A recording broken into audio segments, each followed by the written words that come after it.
So throughout the summer, we've been looking at different figures of faith, ancestry.ot.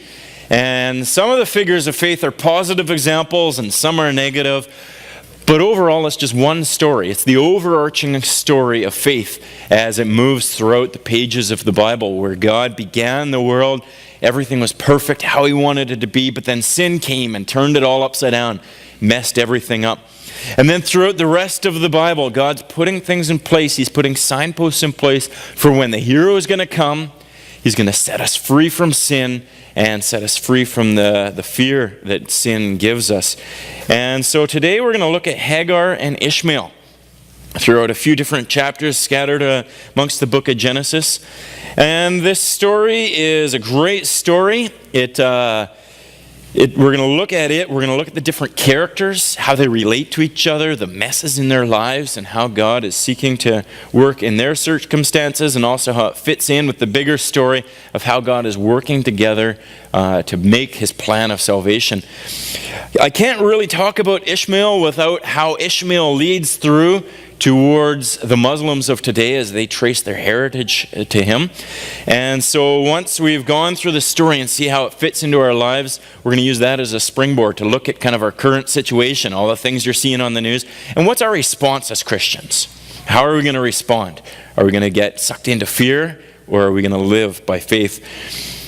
Now, before we get into Genesis 16, have you ever watched a movie?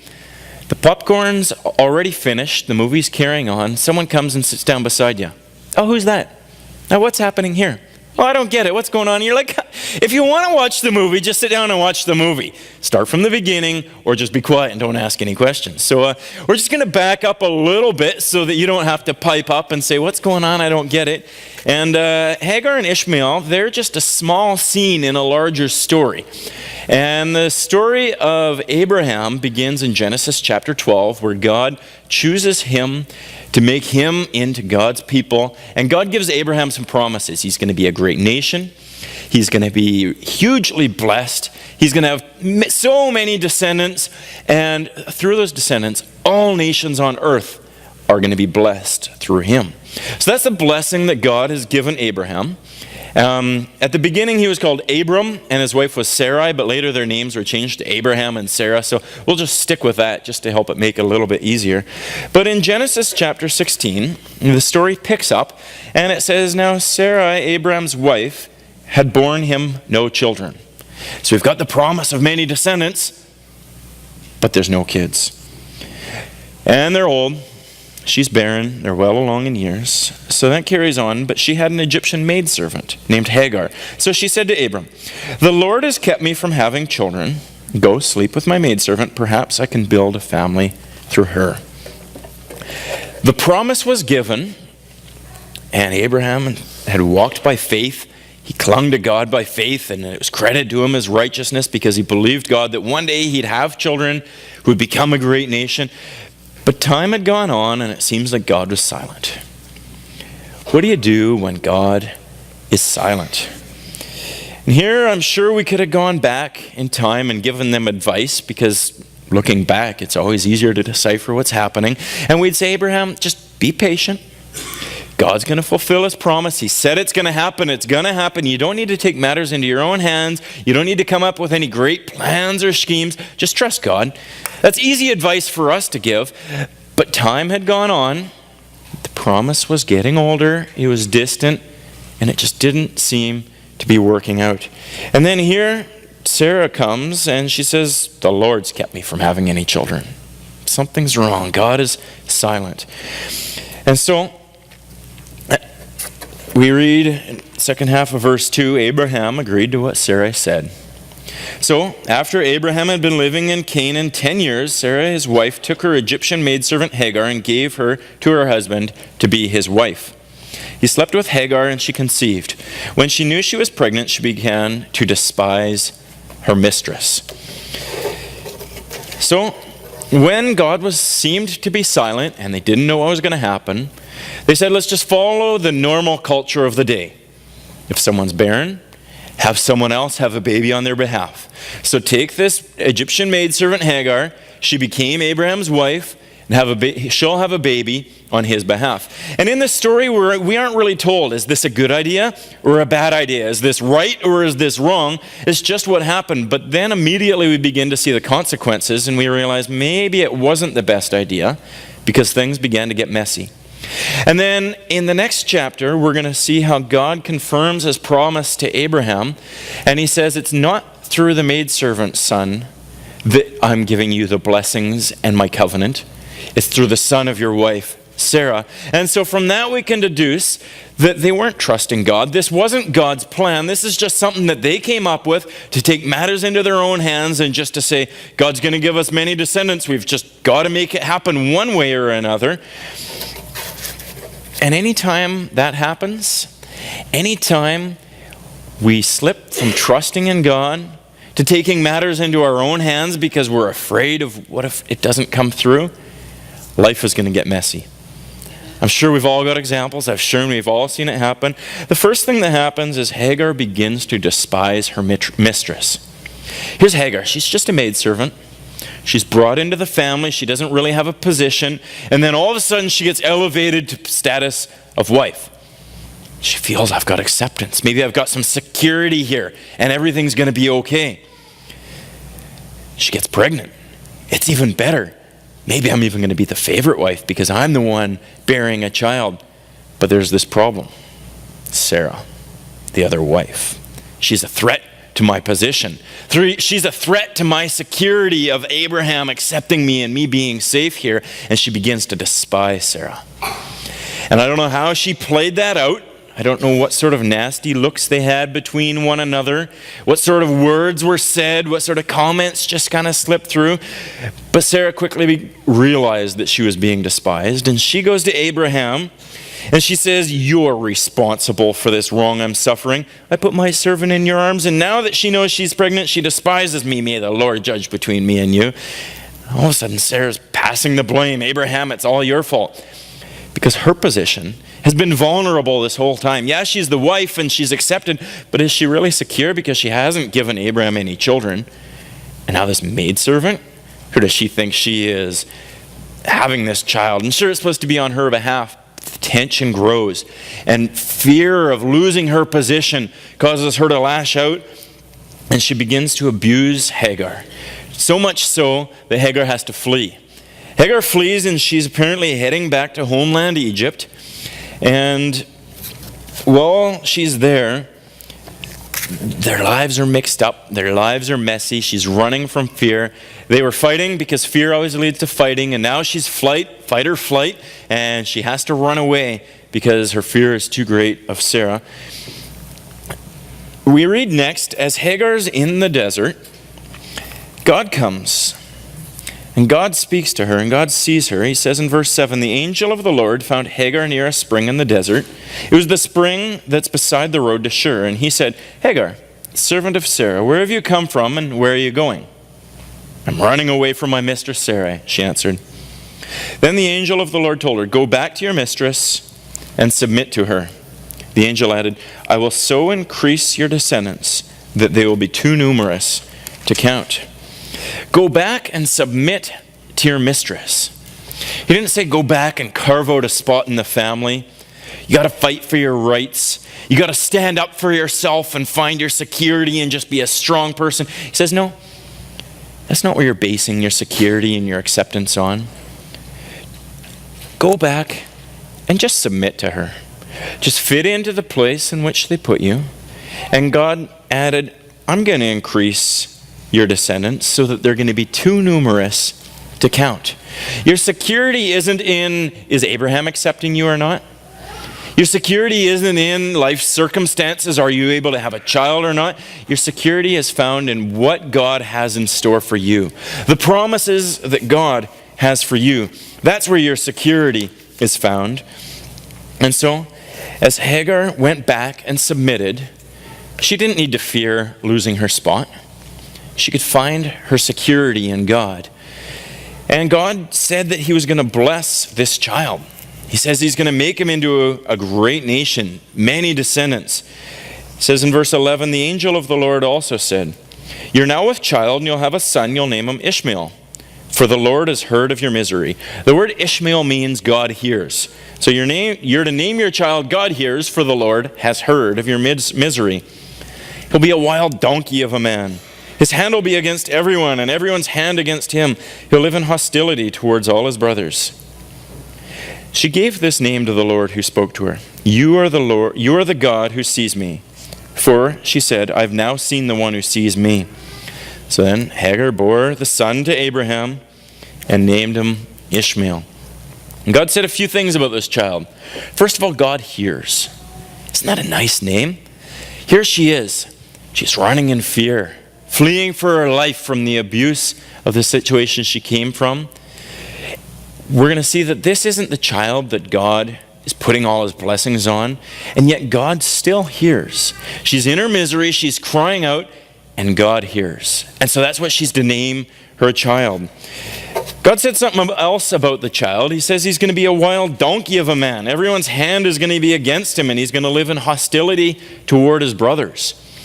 Now maybe it was, Hagar and Sarah, they had their conflicts and they were living in hostility towards one another. So her son is just going to follow suit and do the same thing. It's a little bit of a prophecy of what's going to be coming for the descendants of Ishmael down towards the Arabs. It's a little bit of a curse of this is the type of life that he and his descendants are going to have. And even in so, Hagar recognized that God has heard me. God has seen me, and she is the only one in all of the Bible to give God a name. She names God and she calls him the God who sees. Because God in his great grace comes down into a situation that was just upside down and messy. It was all torn apart and nobody was happy there. Because anytime we take matters into our own hands and try and solve problems by ourselves, that we're driven by fear rather than by faith, life becomes messy. But even when we mess life up, even when we cause problems for ourselves all around us, even when there's conflicts in all of our relationships, God hears. It's the God who sees. And I think we can take that as good news, to know that no matter where we're at, just like Hagar, who was down and running for her life from an abusive situation, God saw, and God named her child, and God hears. So the story carries on into chapter 17, and it was 13 years later. That's a lot of time that passes. Ishmael grew up, he became a teenager. And all of this time, Abraham, Sarah, Hagar, they're all living with the knowledge that God said we're going to have many descendants. God said his blessing to the whole world is going to be through us and our descendants. And this is the child. This is the one that we see. They put all their hope in him. But then God comes and reconfirms his covenant with Abraham in chapter 17. And in verse 15, God said to Abraham, as for Sarah, your wife, you're no longer to call her Sarai, for her name will be Sarah. I will bless her and will surely give you a son by her. I will bless her so that she will be the mother of nations. Kings of peoples will come from her. Abraham fell face down. He laughed, and he said to himself, will a son be born to a man 100 years old? Will Sarah bear a child at the age of 90?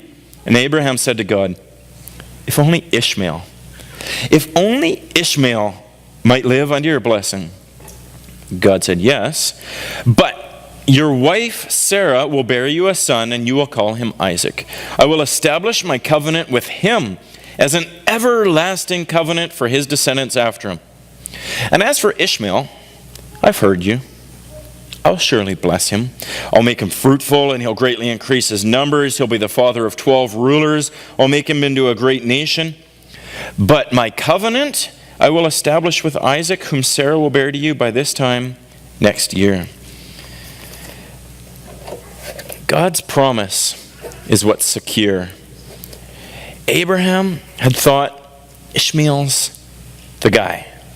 We've gone to all that work. We've seen all these troubles. We've established him as our son. We've solved the problem, God. And so Abraham says, God, just let Ishmael live under your blessing. Allow him to be the heir to the promise, because besides, he's already 13. There is no other child and none in the prospects. So just let him be the guy. And God says, No. Plan A is plan A. And God only ever has plan A. It's not like God messes up and things catch him by surprise and he has to go back to the drawing board and figure something new out. God's plan all along, and his promise to Abraham all along is, I'm going to bless all nations of this whole world through your son, whom your wife Sarah is going to have. And so sure, you've gone and you've tried to figure things out. You've had your own son, but this is my plan. And Abraham's thinking, oh, God, you're pretty narrow-minded. Why don't you just switch things up a little bit? And we think the same often, don't we? It's like, well, I've kind of figured life out, God, and I've put all my plans in place and in motion. Why don't you just come and bless my plans, and then we can carry on? And your plan, God, is pretty narrow. Like, really, just have Jesus as the only way of salvation? Really, just have Jesus as the one who blesses us all? Why can't we just all be good, kind, tolerant people? We won't hurt anybody. And isn't that good enough, God? And yet God's way is always narrow. And here, the grand story of the Bible, the one story that starts at the beginning and moves through the end, here is unfolding where God is saying, I'm narrowing down my election of the chosen one. It's not going to be Ishmael. It's going to be through Isaac. And then Isaac's sons. It's not going to be through Esau. It's going to be through Jacob. And then Jacob's sons. It's not all the nations of the world that God is just going to choose to use and to bring his promises. It's through the nation of Israel. And then from the nation of Israel, God pinpoints even narrower just to one person, Jesus, whom he sends as his own son, as an Israelite, to take away the mess that sin causes in the world and to take away the root problem, which is sin itself. So God narrows it all down to Jesus. And Abraham's like, why can't we just go through Ishmael? Isn't that easier? And God says, no. But for Ishmael, even though he's not part of God's plan, even though he's just something that Abraham kind of came up with on his own, God says, I'm still going to bless him. In fact, I'll make him a great nation. He'll be the father of 12 princes, 12 rulers, who eventually became the father of the Arabs. Out of them, we see Muhammad, who brought about Islam, and now over 1 billion adherents to that faith that they claim their spiritual heritage back through Ishmael from Abraham.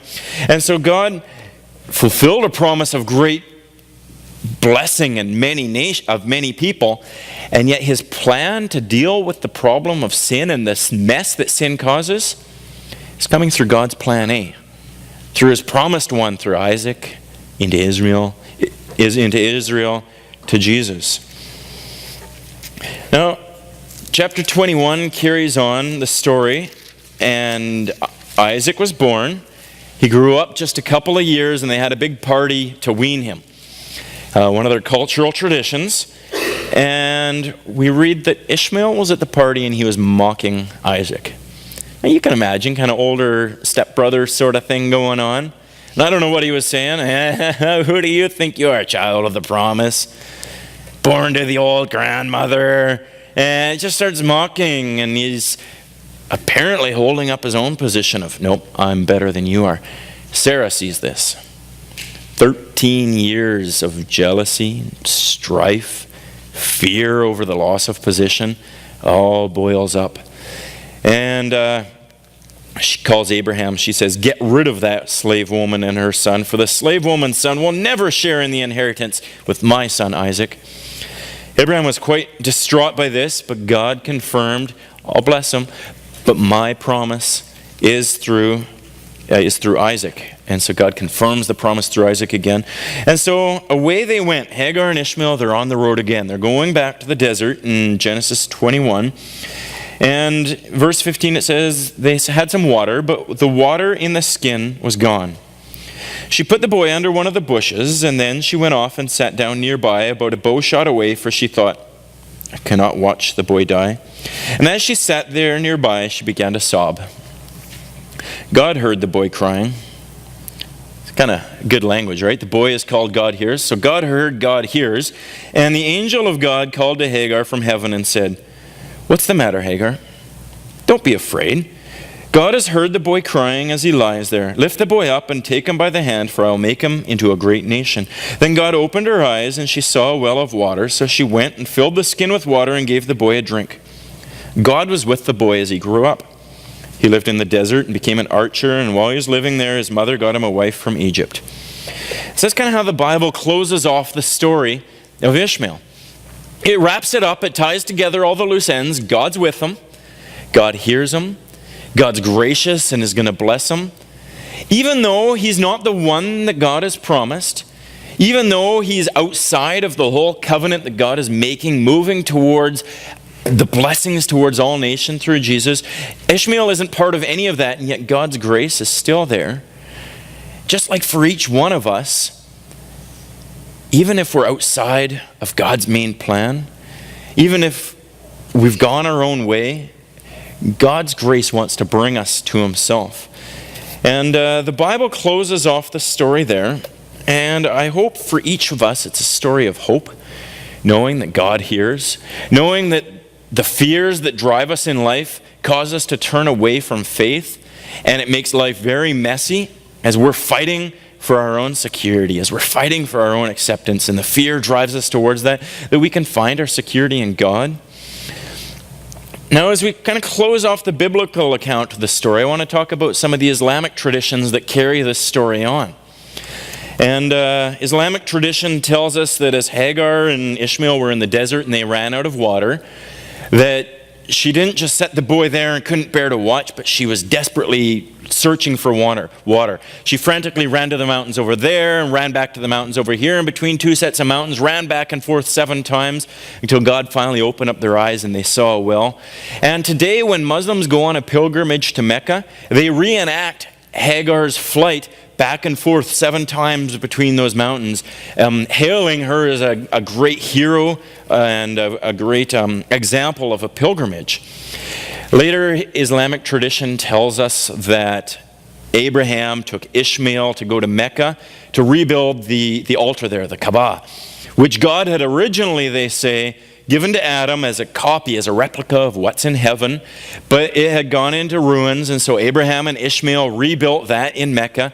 And then people came and they began idolatry. Rather than worshiping a one true God, they set up idols, and there's idols all over this. Until eventually, the time of Muhammad, once Muhammad had gone through various conquests and entered into Mecca, he took away all of the idols. He said, no more idol worship, we're only going to worship one God. And he began to unite all of the warring tribes. Just an amazing feat of bringing unity to that whole area under this new religion. Now, you and I, we watch the news. We see the Facebook articles being passed around talking about in Kenya just a couple of months ago. Extremist Muslims coming in with a political agenda, going village to village. Are you Christian? Are you a Muslim? No. Killing them. Just horrible atrocities. Nigeria, the kidnapping of the schoolgirls. Iraq, killing of Christians and many others, and the trying to take over power. And as we read these things, what's our response as Christians? How do we process that? What drives us? What motivates us? And how do we process our thinking when we hear about the extremist Muslims who are doing some of these things? Islam traces their heritage back from Muhammad to the Arabs, back through Ishmael and Isaac. And this is their cry of we're God's people, and God has established his covenant with us, and we see a difference in the Bible from what they have. But how do we process that? And so I'd like us to think through what is a biblical response. And it's kind of a contrast between fear and faith. Because as you watch the news and you read the articles, most of them are fear-driven. It's driving us into, oh no, these extremists are doing horrible things. And that stirs up all different sympathies and compassions and angers and justice and different issues. But most of it's fear-driven of, oh no, what if? What if they take over? What are things going to be like? As Christians, I want to submit that we have a faith response, not a fear response. That what drives us isn't fear, but it's faith. Now, fear does a number of different things. What we read and what we watch usually fosters fear, and that's our natural response. But I think one thing that fear does is it makes people the enemy. When we see what they're doing, we see that it's wrong, And we want justice and we want to fight against that, but we see people as the enemy. But the Bible tells us that our battle isn't against flesh and blood. It's not against people. It's against the powers and the rulers and the principalities of this world. Our battle is against Satan. He is the enemy and people aren't. And so fear takes the real enemy, puts him aside and says it's people that are the problem. And then our response, what's it going to be? We've got to fight against those people. Now, granted, Satan often uses people as his tools. And even if people are being used as tools of the enemy, I want to ask, is our security threatened? What's our security based on anyway? Let's say worst case scenario. Muslims take over the world. The extremists, the ones who've all got bombs strapped around, like just those guys, they take over the world. And all of a sudden, our nice life in Vernon that we've all moved here to enjoy the quality of life where we could sit at the beach and go to the golf course and go biking and enjoy summer, and the skiing and everything else. All this quality of life, what if it's threatened? I don't want to be a doomsdayer. I'm not making predictions, but I'm asking the what if. What if all of a sudden all that's flipped upside down and we lose all of the comforts of life if terrorists take over? Have we lost our security? Is our security only based on the circumstances around us, or is it much deeper? When God told Hagar to go back to Sarah to submit to her, he was essentially saying, it might be messy at home. You might not have the spot of the top wife and be the favorite of your husband Abraham. You might have the lowest spot, but go back and submit, because your security isn't found in those things. It's found in who God is and what his promises are. And I believe firmly that our security is rooted not in us or our circumstances, but in who God is, what his promises are, and what he has done through Jesus to buy us into his family, to adopt us as children of God, as citizens of his kingdom. That's where our security lies. So even if we lose our lives, we're part of his kingdom, and that can never be lost. We're children of a king, and that can never be taken from us. So even as worst case scenario happens and everything around us turns turmoil and we lose our quality of life, I'd like us to walk by faith and remember we're secure because we're children of the king. That means we don't have to fear. That means fear doesn't have to drive us. That means we can read the news and we can see bad things that are happening, and our response isn't fear, because our security is deeply rooted in who God is and the victories that he has won. Now, if we're driven by fear, it doesn't just force us into a spot of trying to set up false securities and try and arrange our circumstances, keep harm at an arm's length away. As long as terrorists are over there, well, it's bad, but at least they're not here, right? At least we're blessed to live in this country. But eventually, you go down that mindset of being driven down by fear. We're just going to have to huddle in closer and closer and closer until we're a tight little commune, keeping all harm outside of us. And yet, God's promise through Jesus is for us to be a blessing to all nations. And if our security is based in who God is and who what identity he's given us, we don't have to fear even people that are fearful, even people that are terrifying. We can go and we can be a blessing to all nations. Being driven by fear also robs us of the joy of our inheritance. It changes our focus and our perspective. We can have a joy in our inheritance. Being driven by fear also robs us of the joy of knowing people who are different than us. Because although talking about Ishmael and that naturally leads to a conversation about Islam, really, I think this can be a general principle of not being driven by fear for anyone who has a different worldview, be it a philosophy, a lifestyle, a religion, an economic status, anything, any difference. We don't need to be driven by fear. Faith is our Christian response. I think the first thing that faith does is it focuses our eyes on God and it puts our security on him. And that opens up a world primarily of love. And love, I think, is one of the primary aspects that will show if we're living by faith or by fear. Now, For a long time I was scared of Islam. And my wife and I, we wanted to go overseas and do missions work. And we had 3 and 1-year-old children. And our one stipulation was, we don't want to go to Muslims. Well, I know I've never met a Muslim, but they're scary, and I don't want to go there. And that was our one stipulation, because they're the people over there. They're the people that we don't understand. They're the people that are probably gonna, and you can list any number of problems it's going to be. But I'm so thankful that God softened our hearts and changed our minds. And so, as we got to Tanzania, we got to live with a tribe called the Digo. 100% Muslim. We got put into this little village of 100 houses, 100% Islamic. And we lived in the Muslims' home, and we ate their food.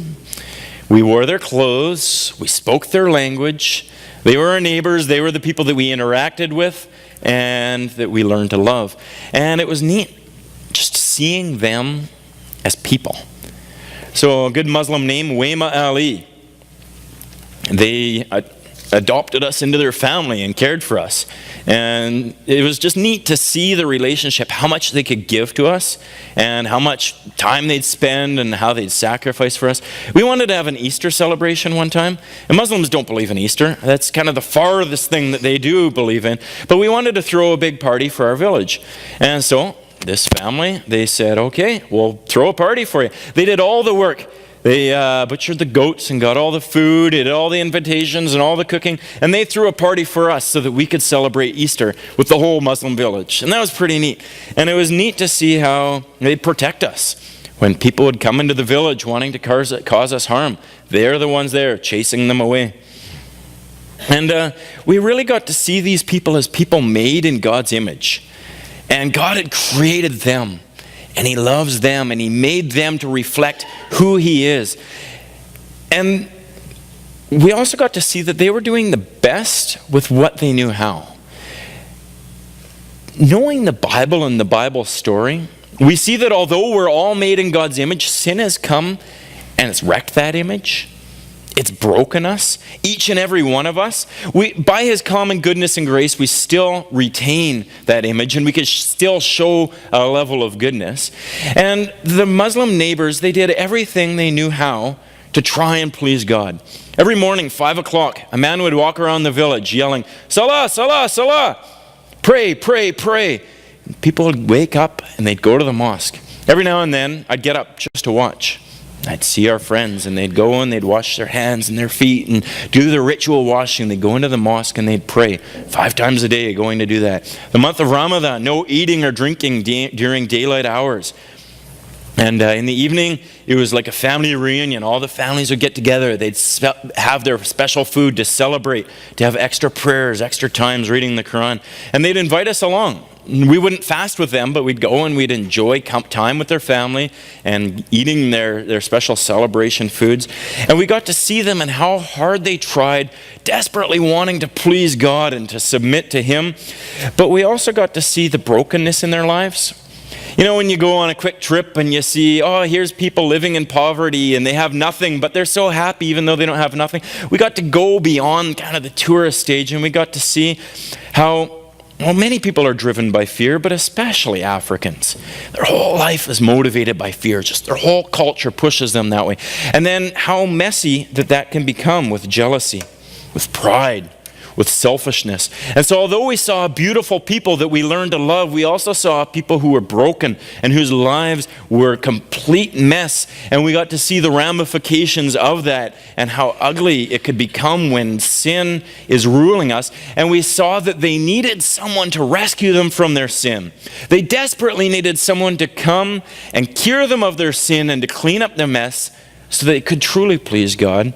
And through the story of the Bible, you see that person is Jesus. God told Ishmael heard it. Hagar heard it. God says it's through Isaac that I'm going to establish an eternal covenant. And going down to Jesus, where God acknowledges Jesus, this is my son whom I love. With him I'm well pleased. It's through Jesus. He is the one who can cure the problem of sin. And we had the privilege of sharing Jesus with many of our Muslim neighbors.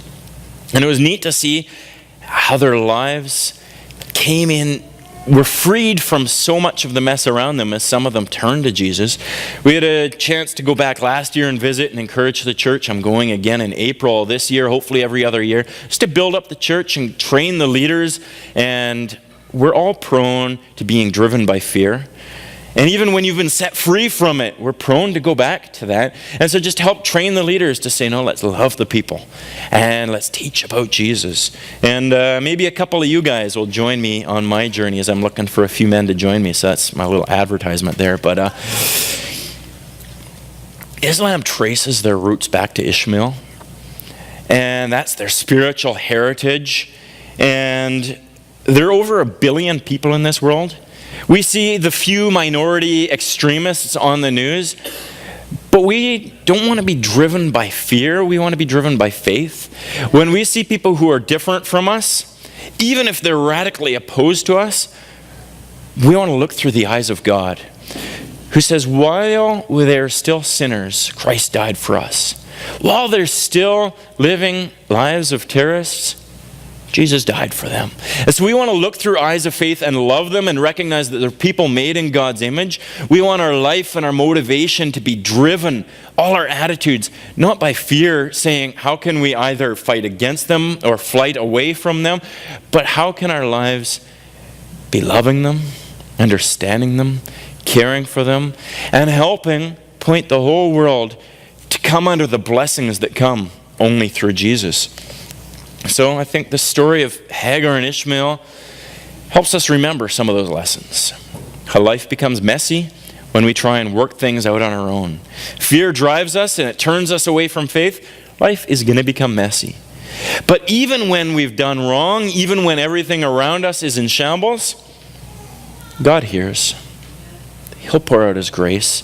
He sent His Son to set us free from sin and the nasty effects that it brings. And so let's push aside from fear and walk by faith. Let's pray together.